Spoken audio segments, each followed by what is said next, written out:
é ser você, mesmo que seja estranho. Seja você, mesmo que seja bizarro, bizarro, bizarro. Mesmo que seja estranho. Seja você, mesmo que seja estranho. Seja você.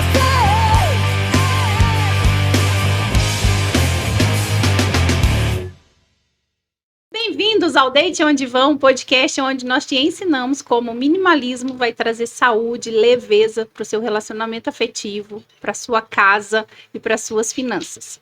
Hoje está aqui com a gente uma convidada muito especial, a doutora Priscila. Está também a Nath, Grazi, como sempre. Sejam todas muito bem-vindas, meninas. Obrigada, Carol.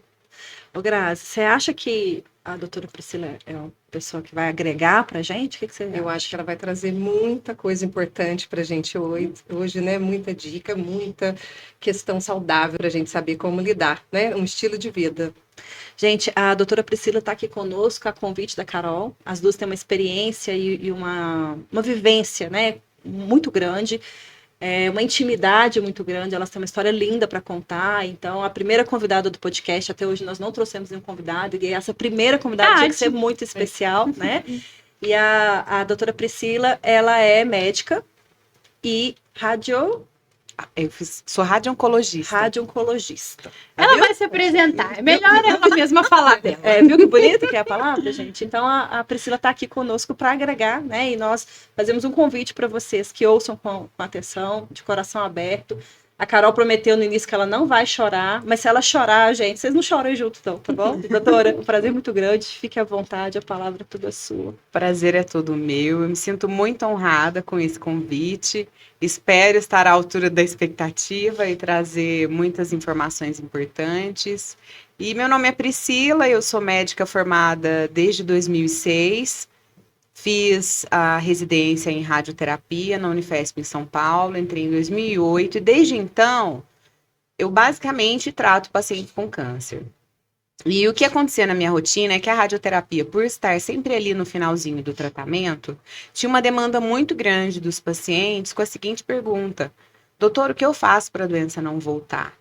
Então esse medo da recidiva é algo muito presente nesse momento. E eu achava que a minha formação não tinha sido suficiente para responder essa pergunta da maneira mais adequada. E por ter feito medicina, a gente sempre gosta de estudar bastante. Eu falei, bom, vou ter que estudar e busquei informações, então, através de pós-graduações, de cursos. Então, eu fiz psicologia positiva, que fala sobre a importância de ressignificar, né, os momentos difíceis. Isso tem tudo a ver com o que eu vivo dentro do consultório. Fiz psiquiatria. Fiz terapia sexual e educação em sexualidade, porque existe essa demanda também e às vezes isso passa despercebido. E por fim, eu fui fazer um curso de câncer de mama e câncer de próstata na Universidade de Harvard, em Boston. E me inscrevi lá, por acaso recebi um informativo dele sobre medicina do estilo de vida e me encantei. E foi o que realmente me trouxe as respostas necessárias e hoje eu coloco tudo isso, todo esse conhecimento dentro do consultório e é o que eu vim compartilhar aqui com vocês também. Hoje você trabalha com a medicina preventiva, né, Pri? Eu faço a radioterapia, mas dentro do consultório eu tenho muito esse olhar para prevenção e para o cuidado, na verdade. Eu acho que não é nem prevenção. O estilo de vida, parece, né, que a gente está sempre pensando em doença, né, gente? E eu falo que ficar pensando naquilo que vai dar errado, às vezes consome a gente. Então eu penso muito numa nova forma de ver a vida, né? Eu costumo dizer para os meus pacientes o seguinte, que a gente tinha que ser ensinado desde criança a cuidar da saúde como um bem primordial. Porque o que a gente faz? A gente nasce com ela, né? E a gente vai destruindo ao longo da vida.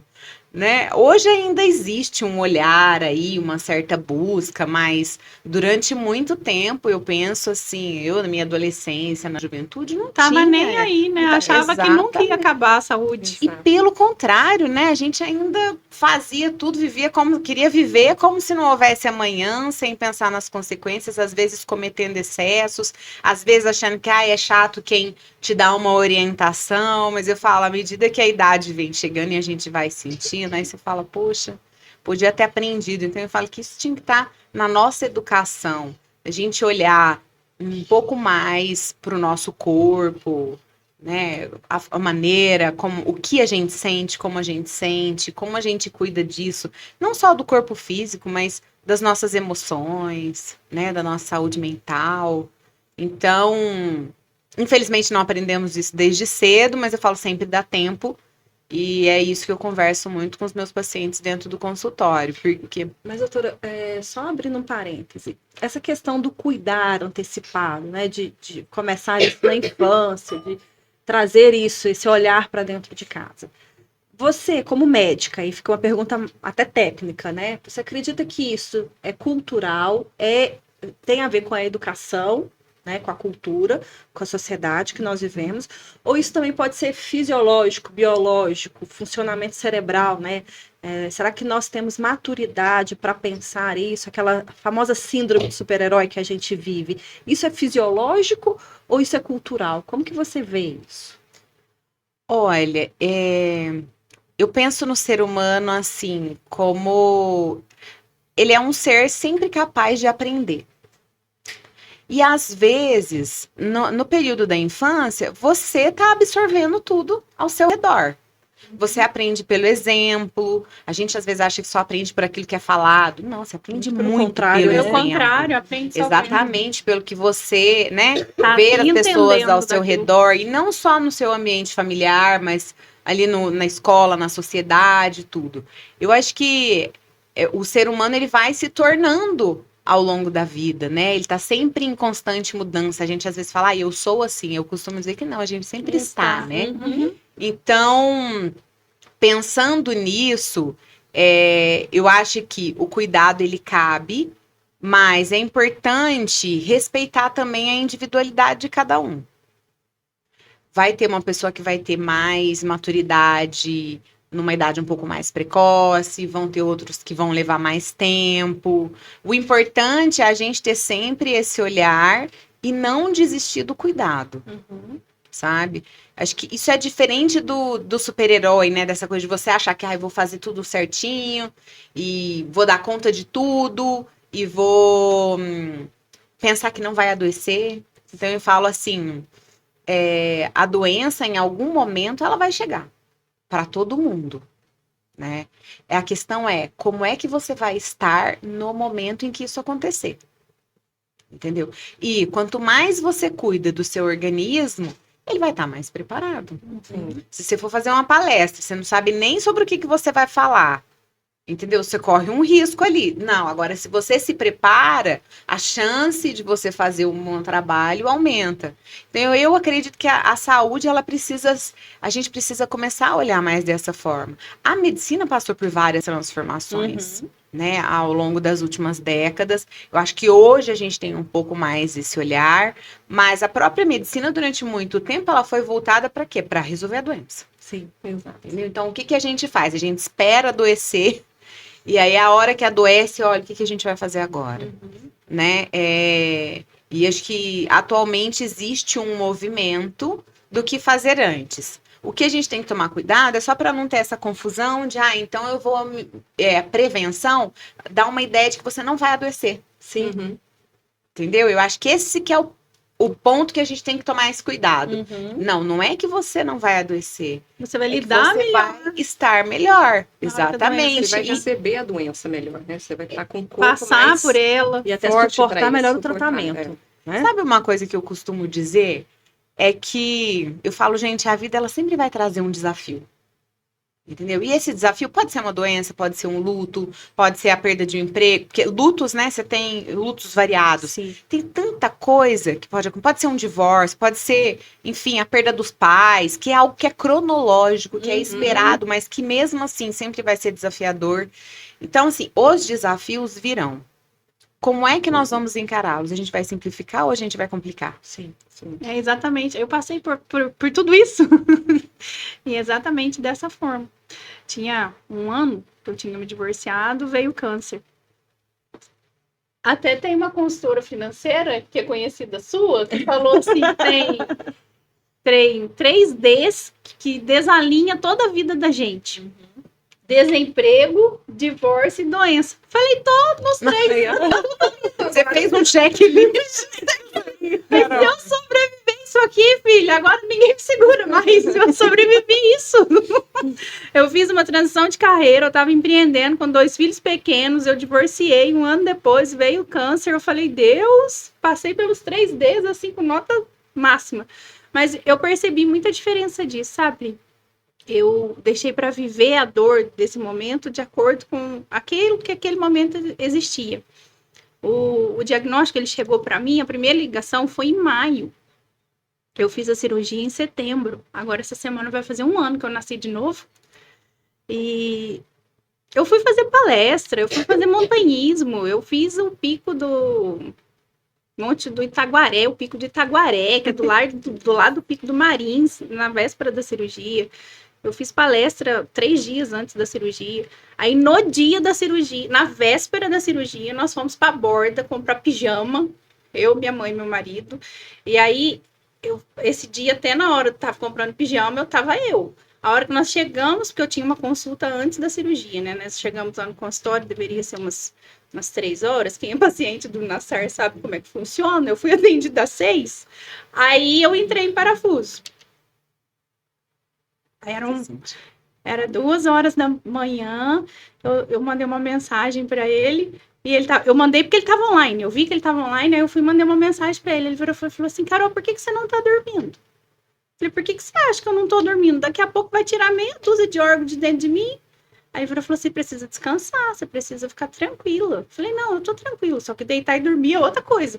Eu tô comendo. Ele falou, você tem que fazer jejum, mulher, vai fazer jejum.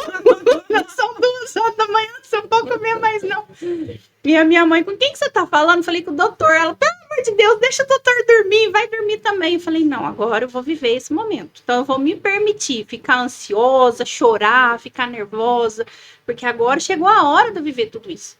Eu não vivi isso lá atrás, quando era uma suspeita, uma possibilidade. Não. Sofreu por antecedência, Não, né? Deixou para o momento. E eu só consegui fazer isso porque o cuidado emocional já existe na minha vida há muitos anos, né? Porque senão eu não teria conseguido viver dessa forma. Na mesma época, uma conhecida da gente descobriu o mesmo câncer no mesmo lugar e com 2 meses ela morreu infartada. A pressão dela só ia 24, 17, 23, 18. E aí ela infartou.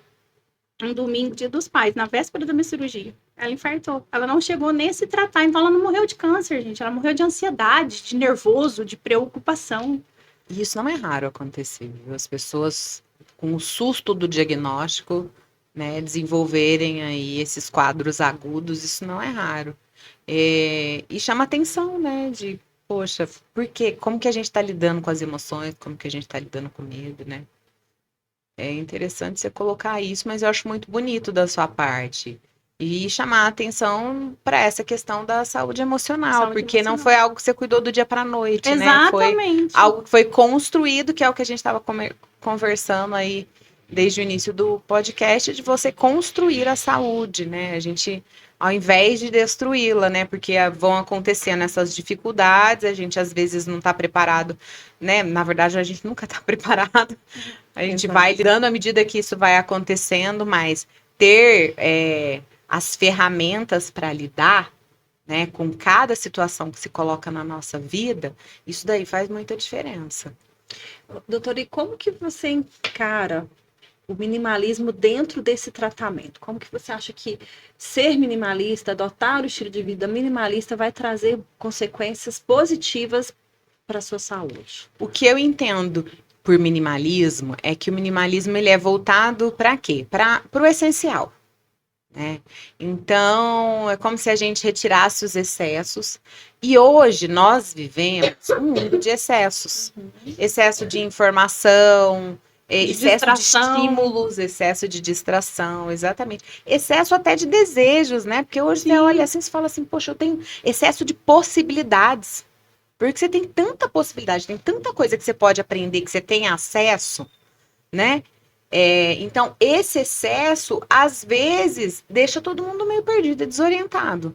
Às vezes acelerado, ansioso. Desfocado. Desfocado. O piloto automático, Sim. igual a gente estava conversando antes de iniciar. Exatamente. Então, o minimalismo, por ele fazer esse caminho de volta para o essencial, eu acho que ele vem com uma pergunta, e é interessante porque eu vejo essa transformação em muitos pacientes dentro do consultório.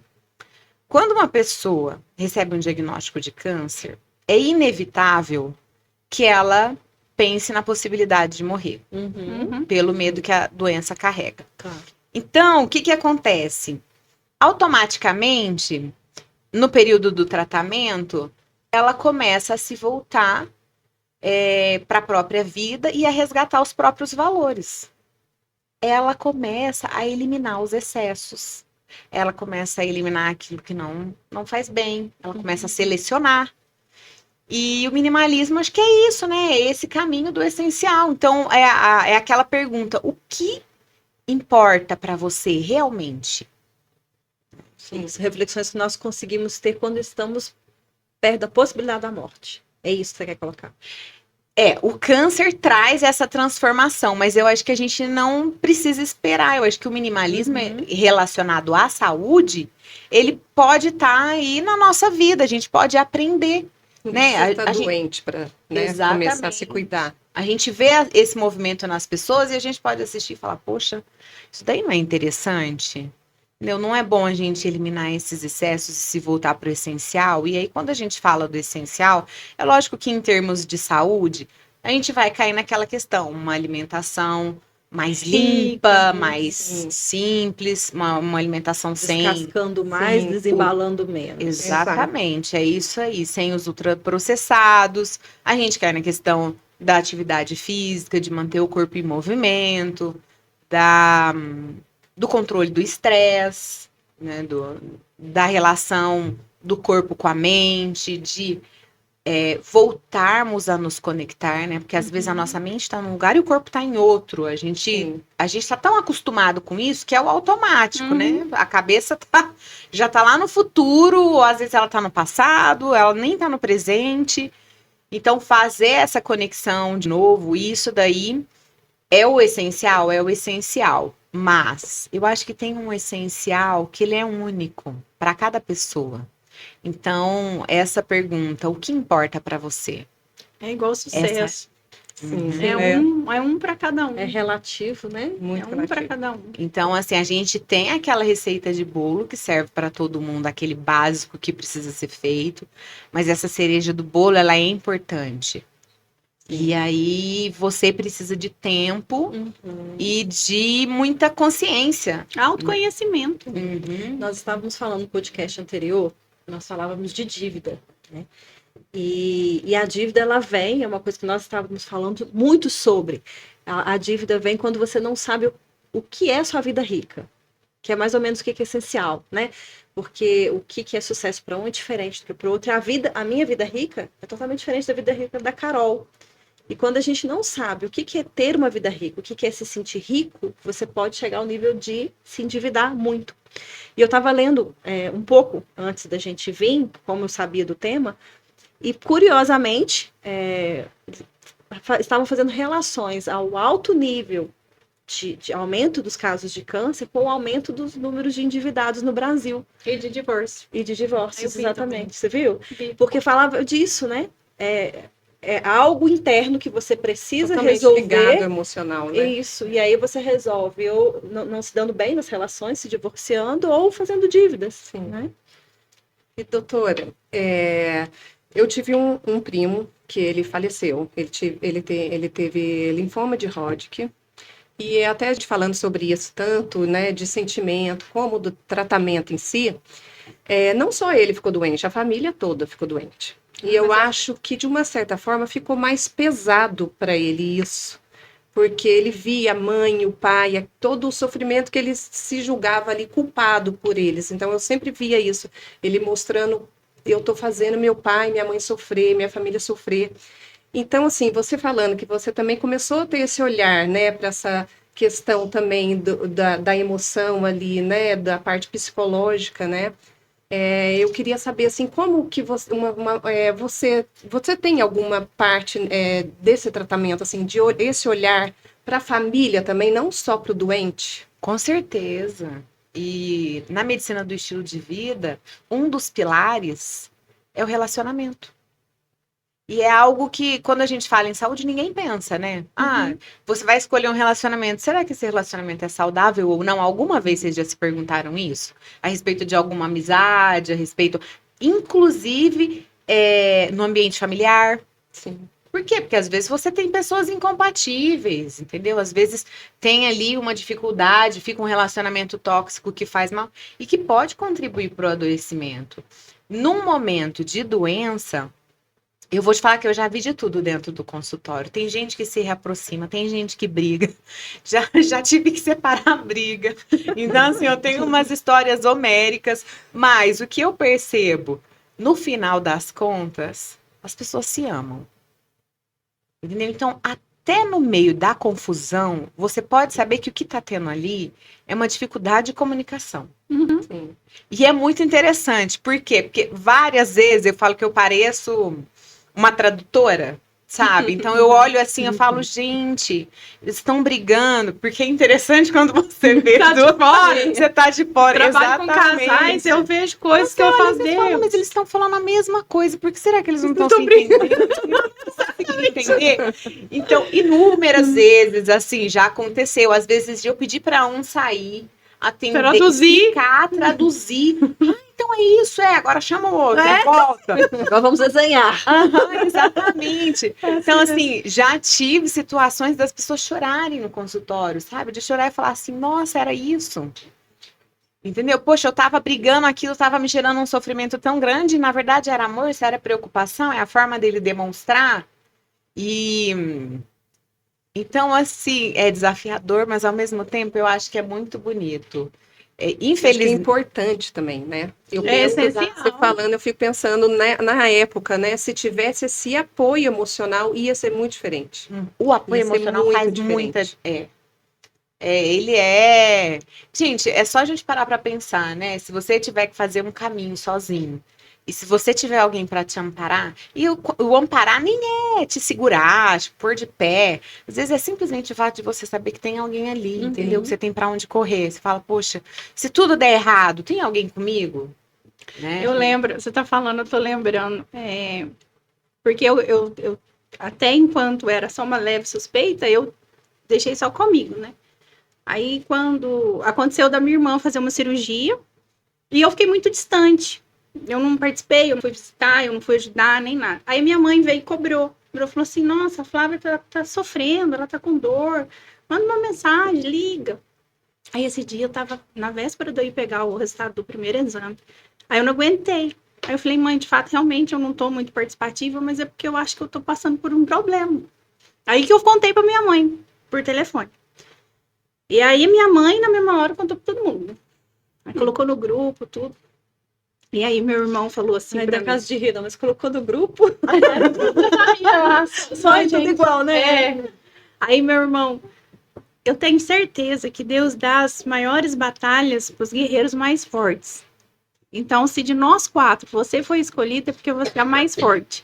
Gente, aquilo mexeu no fundo da minha alma. Eu nem sabia ainda se era ou não era realmente, mas naquele momento eu entendi, não tô sozinha. E isso fez toda a diferença. Eu senti vontade de voltar para o presencial depois do diagnóstico. Eu comecei a trabalhar híbrido, online e presencial por causa do diagnóstico, porque eu falei que eu aprendi 2 coisas até hoje, né, com tudo que eu passei. A primeira foi, de fato, realmente exercitar e viver a fé, entender o que é e viver, de fato, a fé.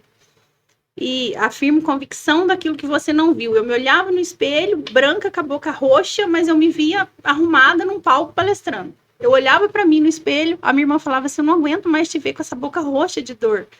E eu olhava pra mim e eu me enxergava arrumada, maquiada num palco palestrando. Eu falei, isso é fé ou é loucura? Porque eu não tô vendo eu com a boca roxa lá no espelho. Então eu aprendi a exercitar de verdade o que é fé e eu aprendi a importância dos relacionamentos. Porque, gente, vocês já pararam pra pensar? Minha mãe deu banho em mim por 25 dias. Me secou, colocou roupa em mim. Eu não sentava sozinha, eu não deitava sozinha. Eu precisei de gente comigo 24 horas por mais de 2 meses. Para assim, eu não esticava o braço. Eu falava assim, eu operei a barriga, por que que meu braço encurtou? Mas era de tanta dor, de tanto que mexeu. Eu precisei ter alguém ali comigo o tempo todo. E se eu não tivesse desenvolvido o relacionamento? Então, o que eu aprendo com tudo isso? É muito fácil a gente falar que o fulano é chato, que eu não quero, não preciso de ninguém, não dependo de ninguém, eu sou autossuficiente, eu vou viver minha vida e tá. Mas e aí? Você não sabe que dia que o vento vai bater forte na sua porta. Você não sabe o dia que o vento vai bater forte lá. E no dia que o vento bater forte lá, você vai precisar de pessoas. Então, por que não aprender a construir esses relacionamentos antes da tempestade chegar? Isso foi uma coisa que eu aprendi muito forte e fez eu ter o desejo de voltar até atendendo presencial, que eu já estava 100% online já há 3 anos. Falei, não, eu quero voltar, eu quero ter esse contato, eu quero, sabe, conversar, conhecer, ouvir pessoas, contar minha história, minha experiência, ajudar pessoas com o que eu passei, porque não foi fácil. Eu falo que eu passei muito rápido, os médicos falam isso. Por fazer atividade física sempre, por ter uma boa alimentação, por cuidar do emocional a vida inteira. Então, eu consegui passar por esse processo muito rápido. Mas não foi fácil, foi muito desafiador. E eu quero levar isso para mais pessoas, sabe? Quero ter contato com as pessoas.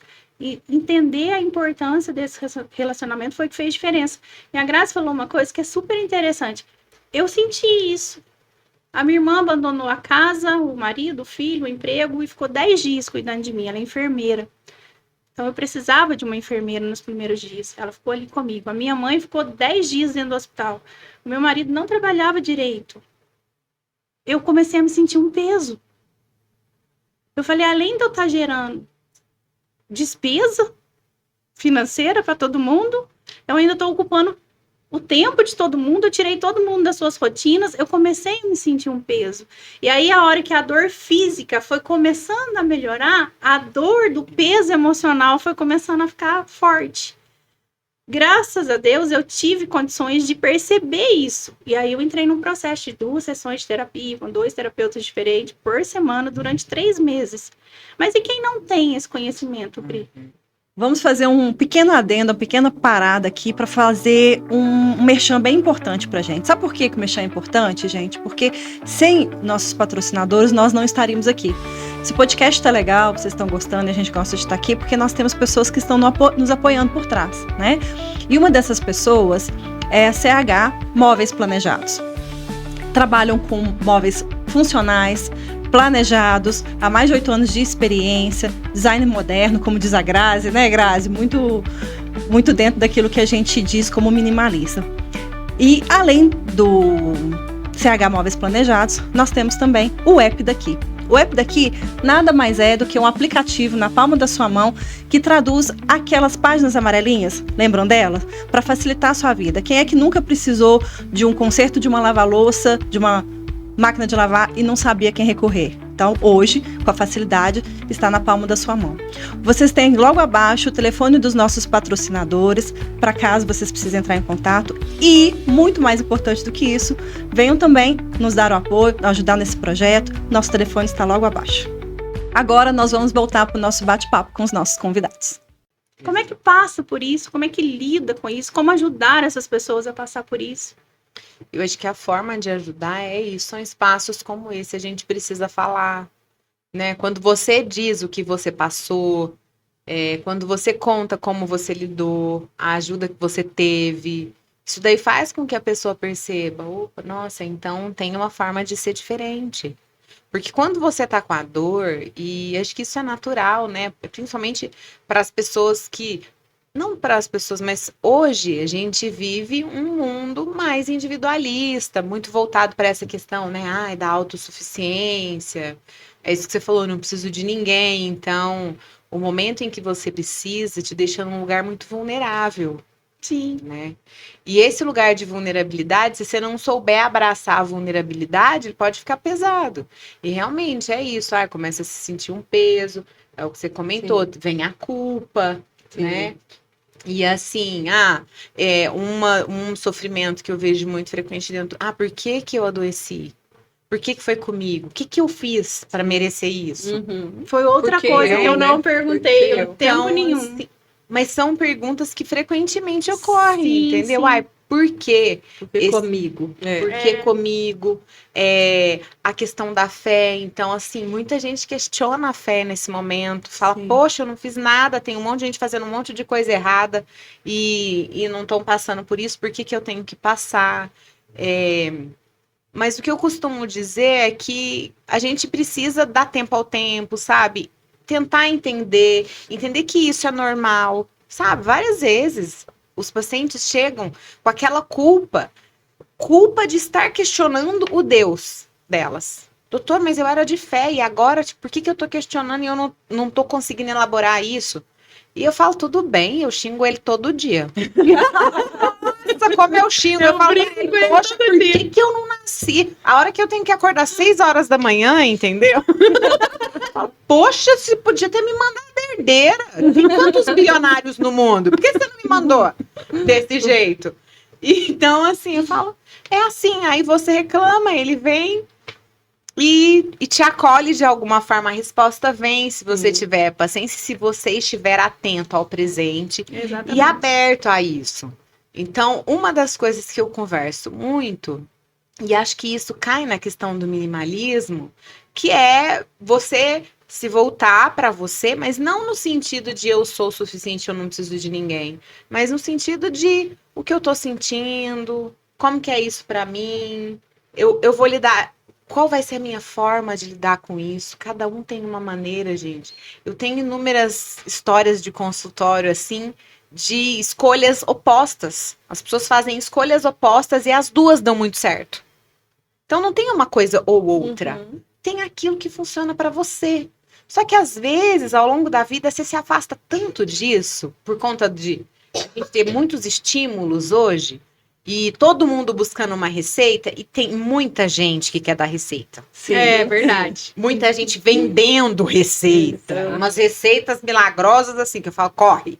Corre, porque não Vai dar muito ruim no final. Então, é isso. Ao invés de buscar a receita, observa os ingredientes. Eu acho que isso é interessante. O ser humano é um ser relacional e a gente aprende muito um com o outro. Então, eu acho que tudo que você passou, com certeza, cada ingrediente aí pode, em algum momento, tocar alguém ao redor. Eu vejo nos pacientes a necessidade de compartilhar as histórias. Às vezes, quem está começando no processo ouve alguém que passou, entendeu? E isso daí gera uma empatia, fortalece aquela pessoa naquele momento. Já escutei de vários pacientes, doutora, é muito difícil, porque quem nunca passou não consegue entender. Essa é a frase deles. Quem nunca passou não entende. Mas quando você conversa com alguém que já passou, você fala, aquela pessoa sabe do que eu tô falando.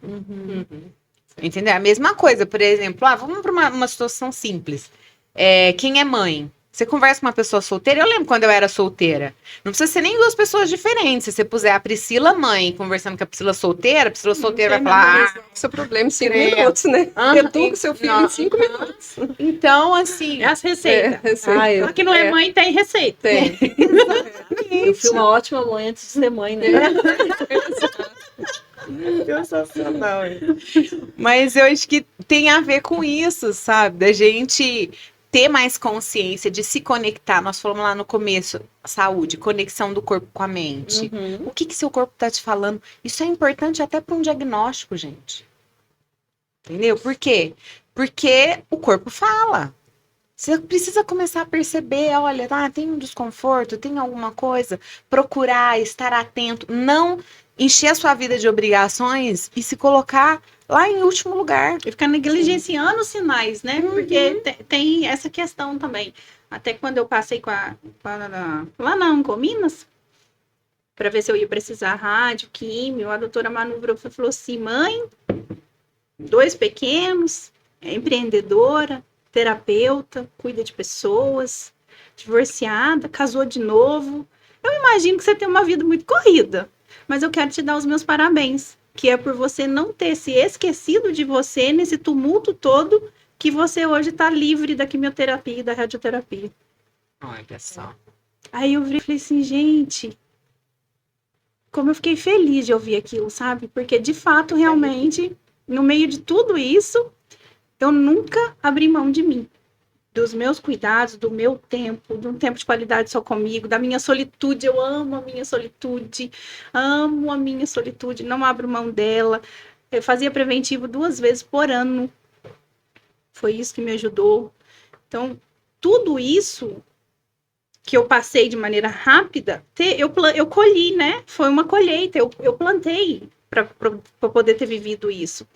E ter aprendido a viver, eu falo sempre com as meninas aqui, eu aprendi a viver o minimalismo sem saber o que era minimalismo.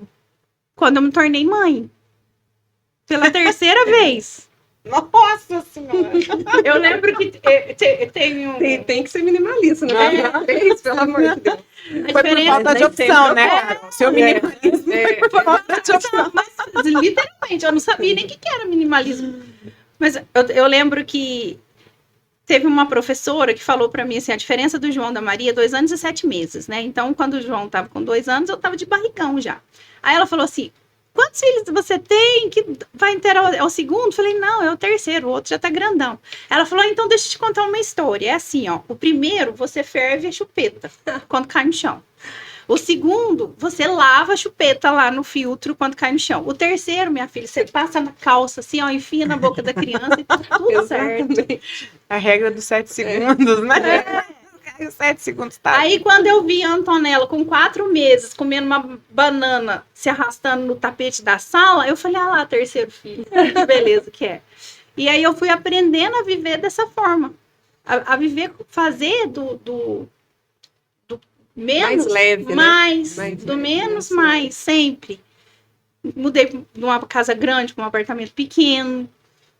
Fui deixando o controle um pouco. Até ontem eu tive uma experiência, eu estava com a minha agenda lotada, a Antonella acordou reclamando de dor de garganta.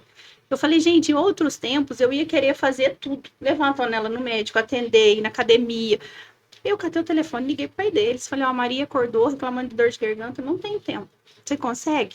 Ele falou, nossa, eu tô aqui pertinho, já chego aí. Entreguei a Antonella doente na mão dele. Ele me devolveu 9h30 da noite. E eu feliz e em paz. Cuidando de mim, dos meus compromissos, das minhas coisas.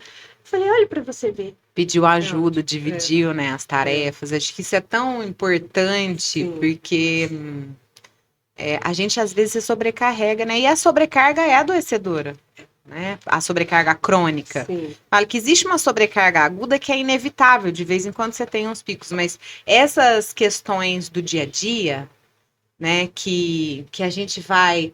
Acumulando. Exato. A gente vai acumulando com o tempo e sem perceber, né? Porque como é pouco, é uma coisinha aqui, no outro dia é outra e outra.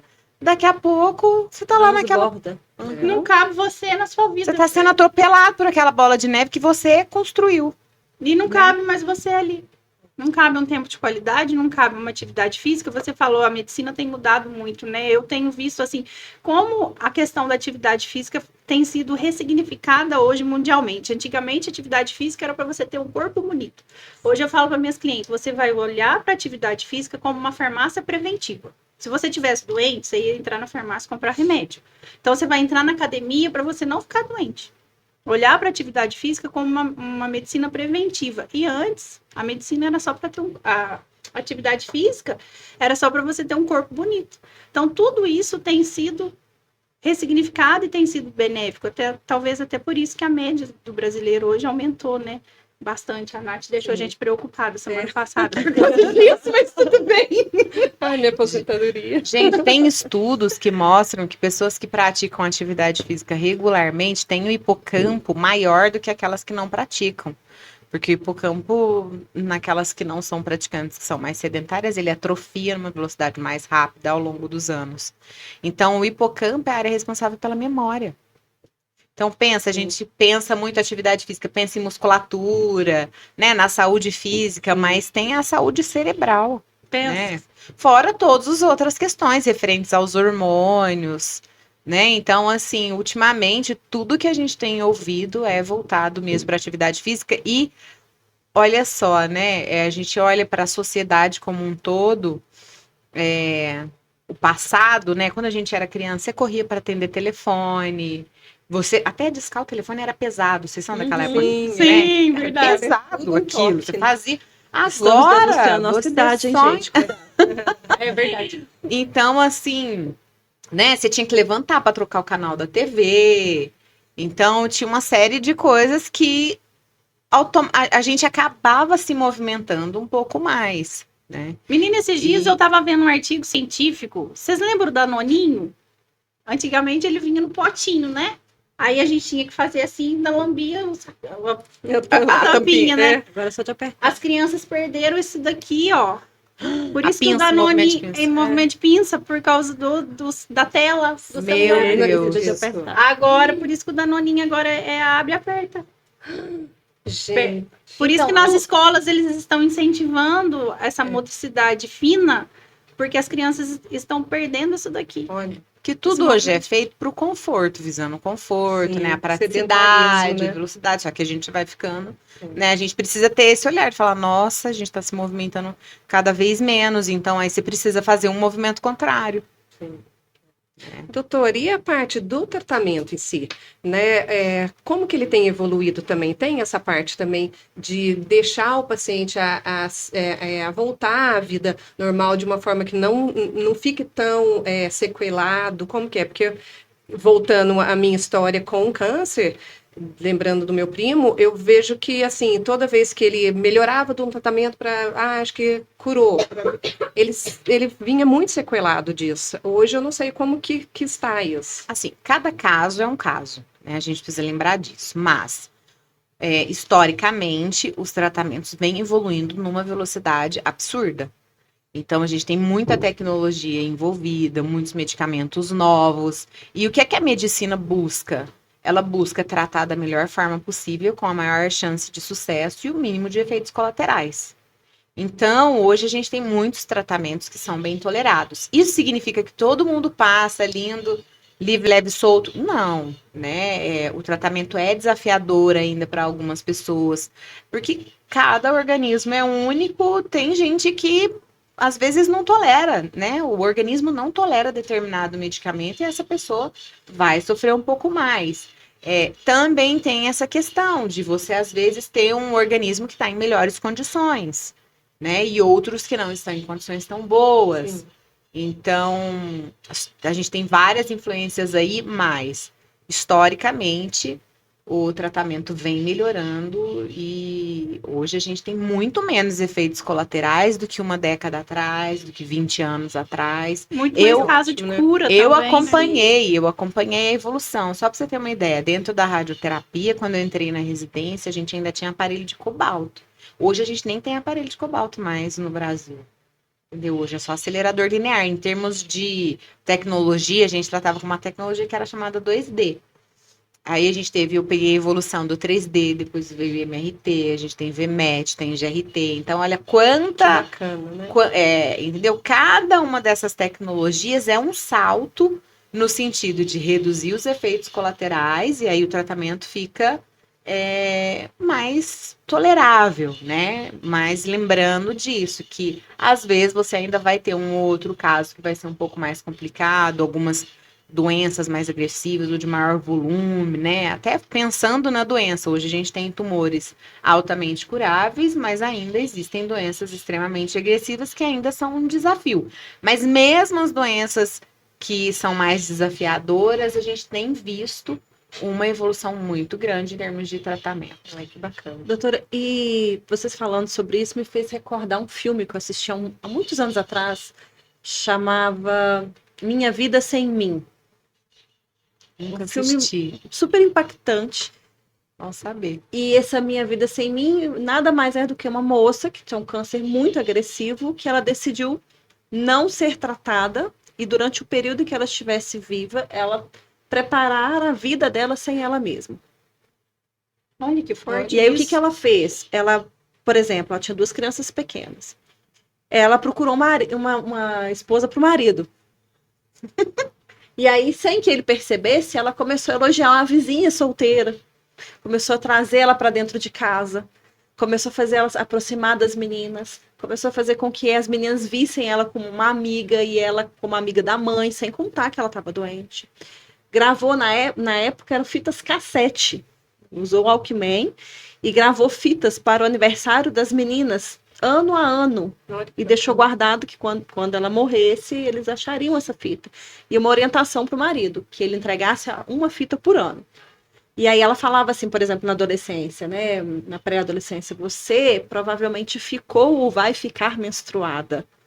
Vai acontecer isso e isso com o seu corpo. A mamãe não estará presente, mas você poderá falar com o papai a respeito.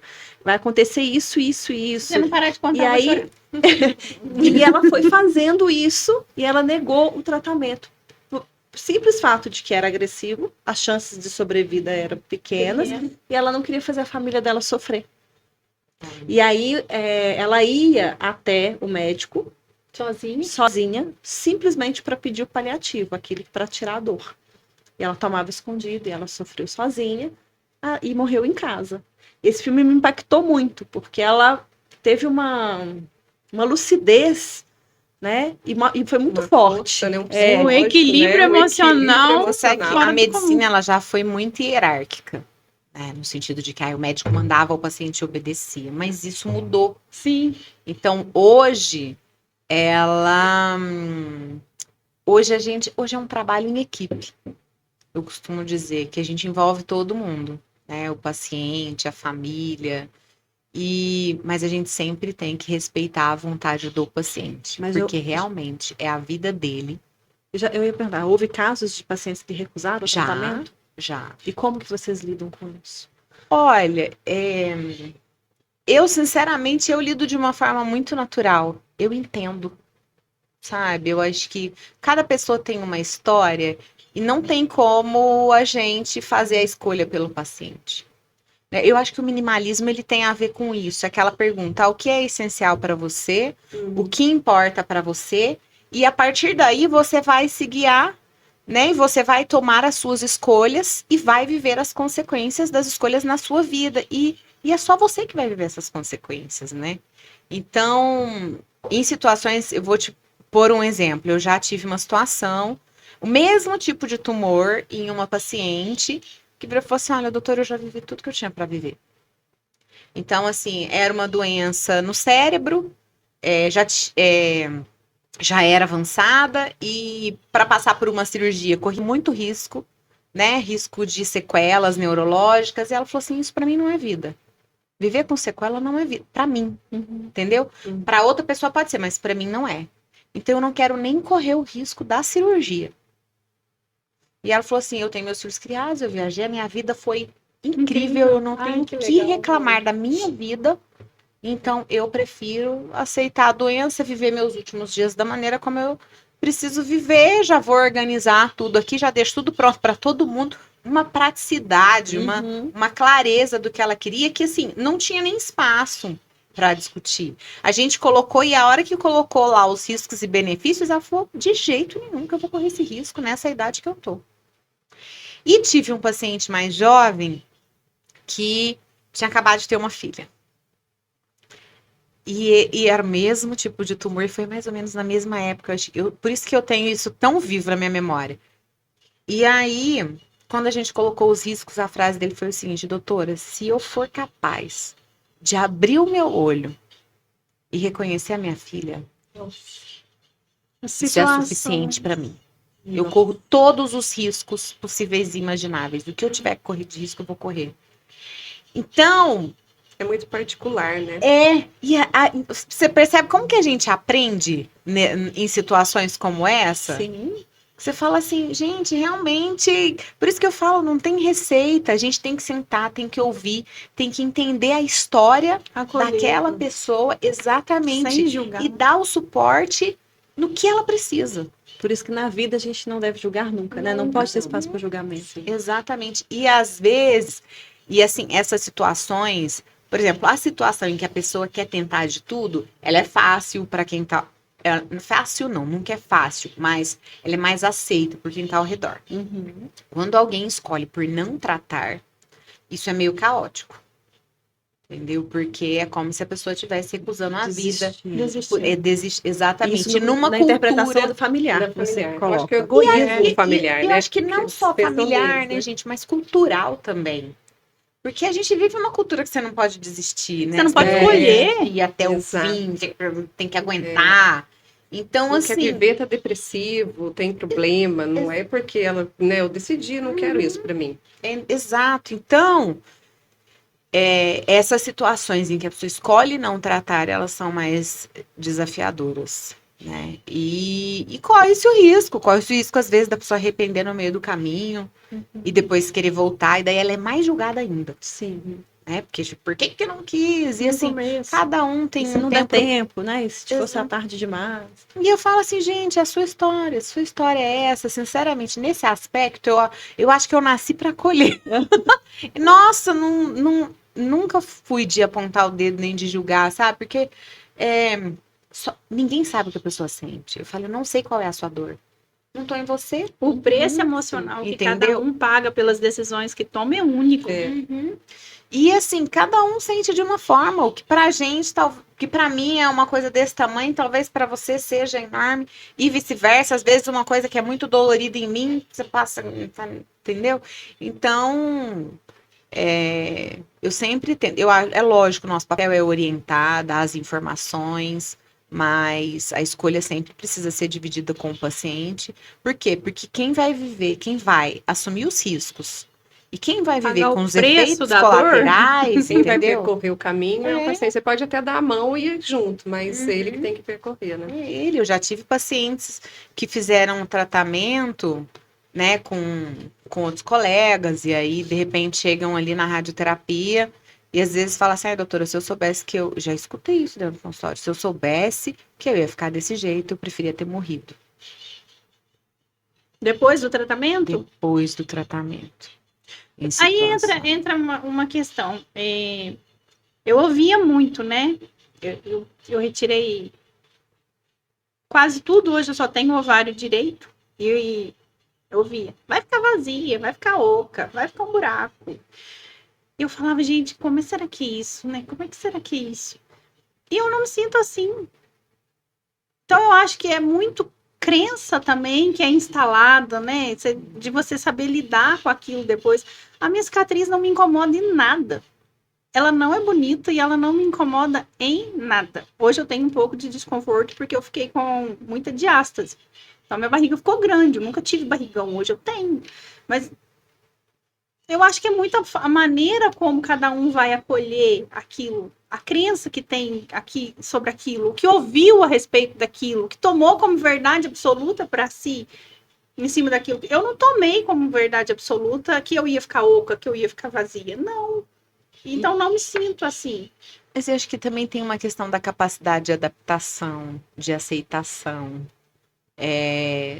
Tem gente, eu acho que a gente chega nesse ponto de cada um lidar de uma maneira. E às vezes o que um tira de letra e fala, nossa, eu tenho pacientes que tiraram a mama e, nossa, tô super bem sem a mama, entendeu? E outras que não conseguem se olhar no espelho. E é a mesma coisa, entendeu? Então, só que isso tem um significado maior para um, tem um impacto emocional maior para um e para outro não. Então, essas questões foram poucas vezes que eu ouvi isso dentro de consultório, lógico que relacionado a sequelas mais graves, mas eu acho que quando o paciente traz isso para a gente, né,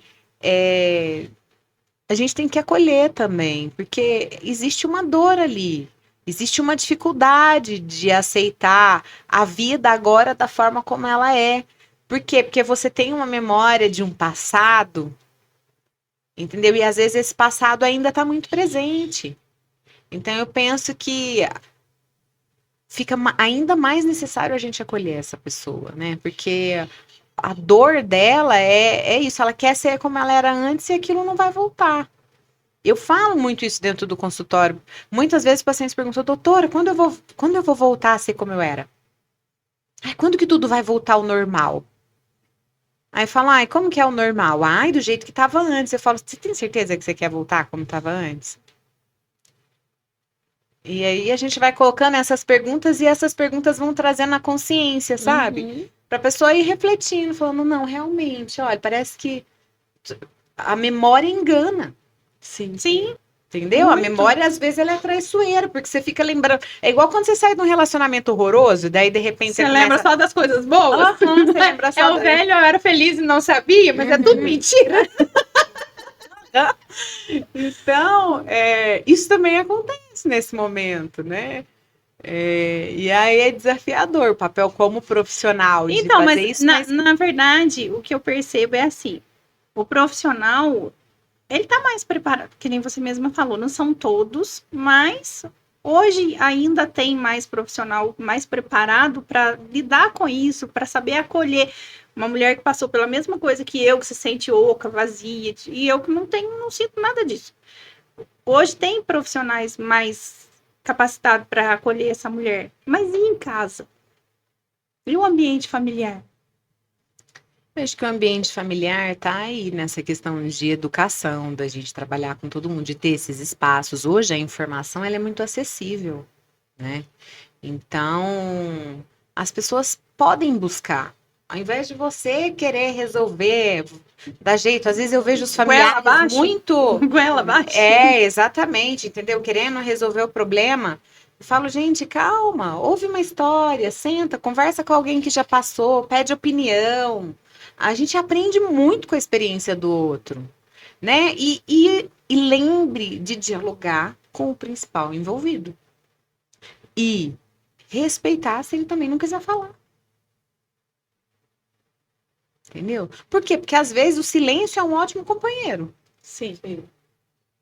Entendeu? Eu vejo muitas, às vezes as pessoas falam, dentro do consultório, às vezes o paciente fala assim, porque fulano nem foi me visitar. Eu falo, olha, você já pensou que às vezes para ele pode ser muito dolorido ter que enfrentar isso? Que ele não deve saber o que falar quando te vê, não sabe como agir. Tem gente que tem muita dificuldade, tem gente que tem facilidade, tem gente que não tem. Então, o que mais que tem de... Essas situações, elas são desafiadoras. Às vezes, eu já tenho um paciente que já reclama, fala assim, doutora, porque toda hora vem alguém e fala alguma coisa. E, tipo, eu queria paz. Então, assim, até isso a gente tem que tomar cuidado, sabe? Com os Vem alguém com conselhos uma não receita. pedidos. Exatamente, vem com uma receita. Entendeu? Porque você tem que comer isso, você tem que fazer aquilo, porque fulano fez, porque ciclano não sei o quê. E a pessoa vem e ela acha que ela tá ajudando. assim, né, resolvendo o problema. E na verdade não tá. Gente, Pesado. Cotinha quando você tem bebê, sabe? Ela sabe Então assim, espera aí. A tia Cotinha, ela é uma figura. Nossa, ela sabe de tudo, ela resolve tudo. E Quem na tá ao redor, eu acho que é extremamente importante, mas a gente precisa tomar cuidado só de fazer a pergunta básica. Respeitar o limite do outro, né? Ver até onde vai, né? E qual seria essa pergunta A básica? pergunta básica. Como eu posso te ajudar? O que eu posso fazer por você? Ponto.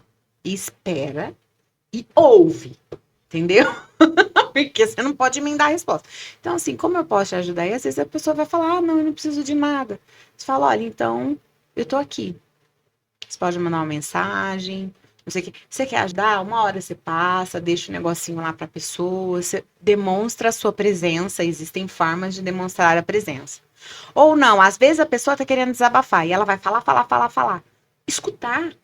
Escutar é algo fantástico. E só escutar. Ela não pediu a tua opinião, ela não quer a solução, ela só quer falar. E Doutora. chorar, deixar a pessoa chorar. Você sabe que uma das dificuldades é a pessoa fala assim, eu tô precisando chorar, mas eu não tenho com quem chorar. Porque a hora que eu penso em chorar, alguém já vem. Não, Você tem que ser forte. esse é feroz. Doutora, nós estamos chegando no finalzinho do nosso podcast. Dava pra gente ficar aqui horas, né? Ah, Nossa. Mas antes da gente vem outro finalizar... dia, vem de novo. Vem de novo. Antes de finalizarmos, Se deixar, eu volto várias vezes. Ai, Oba. reforçamos o convite. Antes de finalizarmos, eu queria que você deixasse uma mensagem para quem está nos ouvindo, né? Mas antes da mensagem, nós precisamos agradecer também nossos patrocinadores, né, Carol? Sim. Que estão aqui apoiando a gente para que o podcast aconteça. Primeiro, nós queríamos agradecer. Você quer falar? Do CH Móveis Planejados? O que você acha? Posso falar. Meu digníssimo esposo. A gente tem uma marcenaria, CH Móveis Planejado, atende toda a região. A gente já atendeu São Paulo também, tem vários apartamentos em São Paulo que foi feito por nós. Orçamento sem compromisso, Pouso Alegre e região, manutenção também sem custo depois daquilo que foi feito pela CH Móveis Planejado, reformas, clínicas, hospitais, residência rural, urbana, qualquer negócio, gente. Precisou planejar um negocinho aí, um negoção. Aí, chamar ó, o Carlos Henrique. Eu vou reformar o quarto da Isabela, da minha filha. Tá Tá? vendo? Olha, bom saber. E dentro do minimalismo nós temos um patrocinador muito incrível também, que é o App Daqui. É um aplicativo de celular. Funciona igual... Nós estávamos falando da idade, né? Lembra das páginas amarelinhas De quando o telefone era de discar? E esse aplicativo, ele vem para isso, né? Você instala no celular da sua cidade, digita o que você quer e ele traz ali todos os profissionais autônomos, registrados, muito a minha vida. para que a gente não precise ficar procurando no Google os profissionais. Pedindo né? indicação no grupo. Ou então chamando. Né? Chamando no WhatsApp. Minha filha tá doente, quer um pediatra. Então, baixem aí, viu, pessoal? App Daqui. O app Daqui. daqui. APPDAQUI. Vai passar na tela aqui, a produção vai colocar pra gente. Doutora, então muito obrigada pela sua presença. Foi um papo assim incrível. Eu achei que ia ser um pouco mais pesado, mas foi muito leve, né? Foi muito incrível. Você leve. conseguiu trazer uma leveza e um respeito muito grande que o assunto merece, né? E para finalizar, eu queria que você deixasse aí um recado para quem ficou até agora, quem nos ouviu, para quem está passando por essa situação enquanto paciente e de forma muito especial também para quem está apoiando, né, para a família, que parece que foi algo que você tentou trazer muito, né, da importância do apoio para as pessoas que estão nessa situação. E eu gostaria que você finalizasse aqui conosco dando essa mensagem. Olha, minha mensagem para vocês, acho que independente, se você é paciente, se você é familiar, se você não está passando por nada, sua vida está muito boa, independente do que aconteça, a vida, ela pode, às vezes, ser mais simples e, às vezes, mais complicada. Mas existe sempre um caminho um pouco mais leve. E eu acho que o que torna o caminho um pouco mais leve é o amor. Então, a gente nunca pode esquecer dele. Acho que quando a gente fala de minimalismo e a gente pergunta o que é mais essencial, o que mais importa, disparado em primeiro lugar é o amor. O desperdício da vida está no amor que nós não damos. Exatamente. Então, se a gente coloca amor em tudo, olha, gente, pode estar ruim, pode estar difícil, pode estar o que for, que o amor Constrange e melhora. ele deixa gostoso. Ele constrange. Nem que seja, né, nem que seja ali por um instante, mas acho que aquela memória fica. O amor, ele é o essencial. Então, minha dica seria essa: amem muito. Não tenham vergonha de amar. Porque amar é para os corajosos. Verdade. Carol, para despedirmos, ficou faltando você contar para nossa audiência. Sim, eu ia me despedir contando. Coincidências não existem, né? Eu recebi a ligação da menina do postinho falando que tinha um exame meu lá alterado e que eu precisava repetir. Eu mandei para o CEPAPA, veio confirmando. No dia que veio confirmando, apareceu no feed do meu Instagram uma palestra, eu não sei direito o nome, que a CIPA estava promovendo e tinha alguma coisa relacionada a câncer. E aí uma das palestrantes era A Priscila. Gente, eu não sabia nada dela, eu não conhecia ela, nunca tinha ouvido nem falar dela. Mas eu chamei ela no direct como se ela fosse a minha melhor amiga há 20 anos. Eu não tinha contado nada pra ninguém nunca. Eu recebi um exame, o exame tá alterado, muito provavelmente eu tô com câncer no colo do útero. Ai, eu não sei o que fazer. Aí você me deu conselhos lindos. E uma coisa que você falou assim, a média de cura hoje dessa doença é muito grande. Você não vai morrer. Você nunca tinha me visto, mas eu me apeguei naquilo com uma força. E aí à noite eu chamei o pai das crianças para ficar com as crianças, fui na palestra e você me reconheceu lá na palestra. E você lembrou de mim, você veio com um sorriso daqui a aqui. E aí, como é que você tá? Eu falei, eu tô ótima. Porque eu não queria falar daquele assunto naquele lugar. Eu ia chorar ali, eu não estava ali para aquilo, eu não queria viver isso naquele momento. Eu falei, eu tô ótima. Porque de fato, realmente eu estava ótima. Porque você falou assim, você não vai morrer. Eu lembro dessa mensagem, agora que você falou. Eu não lembro da palestra, mas eu lembro da mensagem. Eu lembro de receber e falar, meu Deus, eu olhei assim. E assim, naquele Eu nunca monte de tinha visto coisa, ela, sabe? gente. Eu não lembro se estava à noite até, alguma coisa, eu estava com meu marido do lado. E eu lembro de olhar e falar, nossa, preciso responder. Que demais. Foi a aí? primeira E a gente nem imagina, porque para mim foi uma coisa tão... corriqueiro. Preciso responder, respondi. Mas foi o meu primeiro... Foi a primeira coisa marcante que aconteceu durante o processo todo. E aí, pessoal, nós deixamos a cereja do bolo pro final, vocês viram? E aí, Doutora- depois disso, a gente virou melhores amigas do WhatsApp, né? Gente, eu não vou no médico sem perguntar pra ela onde que eu vou, o que eu faço. Que legal.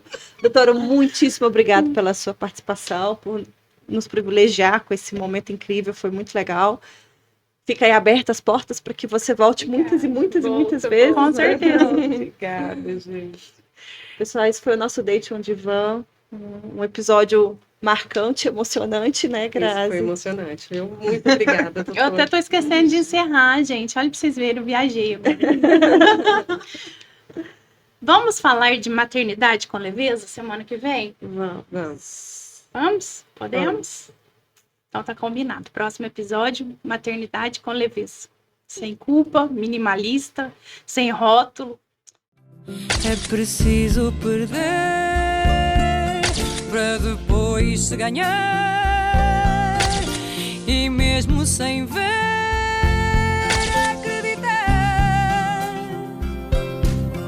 É a vida que segue e não espera pela gente.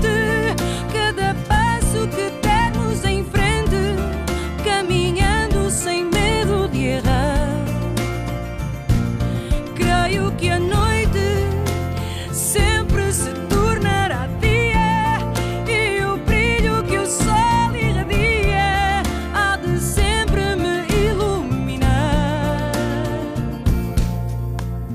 Quebro as algemas deste meu lamento, se renasço a cada momento, meu destino